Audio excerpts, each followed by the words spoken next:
After staying alert all day, Punch finally falls asleep, still holding his little doll. Today felt like a very long day for Punch. Since morning, he had to stay alert. In this place, trouble can come at any moment. Other monkeys might suddenly approach, chase him, or even attack him. Punch has gotten used to it. But still, a life like that is exhausting. There is no mother to protect him.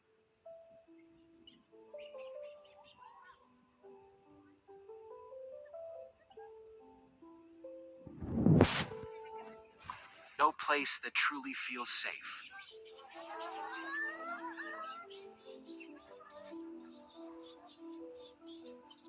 That's why Punch always carries the same thing wherever he goes: his little doll.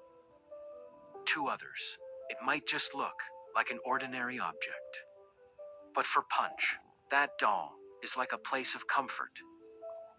When he feels scared, he hugs it. When he feels alone, he carries it with him. And when his small body can no longer hold the weight of the day, Punch falls asleep, slowly, with the doll in his arms. As if, in his small world, that doll replaces something he never had: a mother's embrace. For now, Punch just wants to rest. But the only All right. So the reason why this punch narrative is very popular and to the stage where it shows animal and humans we are like. That's without a doubt. Sadness, isolated, unwanted, divorce, a leftover child. Parents moved on. Parents get remarried. And this child is left over. I know in the monkey world there's no marriage, and I don't know the greater details, but Punch is assembled with the world, that the current world that we're in, and exactly how we feel about our young ones. I recently just separated again with my partner, and I always think a lot about my daughter. Today, my daughter refused to go to kindergarten. When she refused this first time, she ran out of the kindergarten, didn't get through the door, and she ran all the way to the nearby lights because she knows where mum's shops is.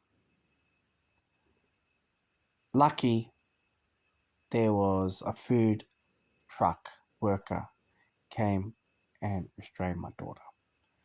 Or else my daughter will ran to the middle of the road crying she has no road rules. By the way, she's just only 4 years old. Stuff like that, no sense of control or discipline.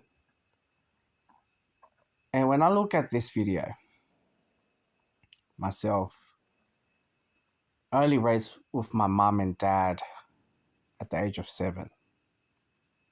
And 7 to 10, moved to China, lived in China, and went to boarding school.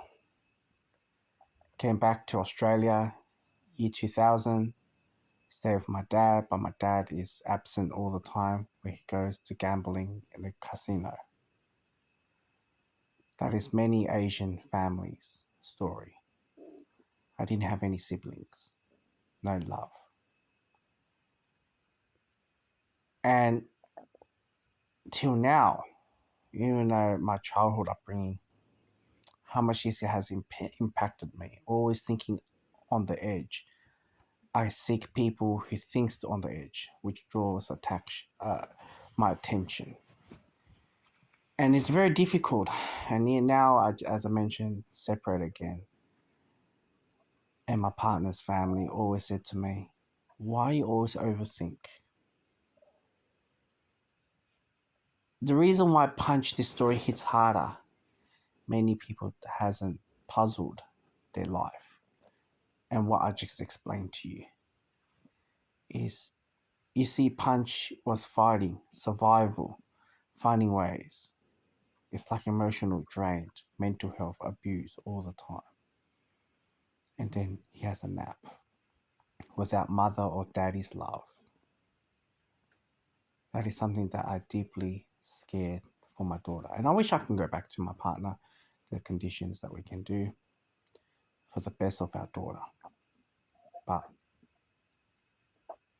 seeing this, it made me realize it's not only just my daughter, but also how much of myself and how my upbringing and everything, and how people around the world is memorized and feel petty.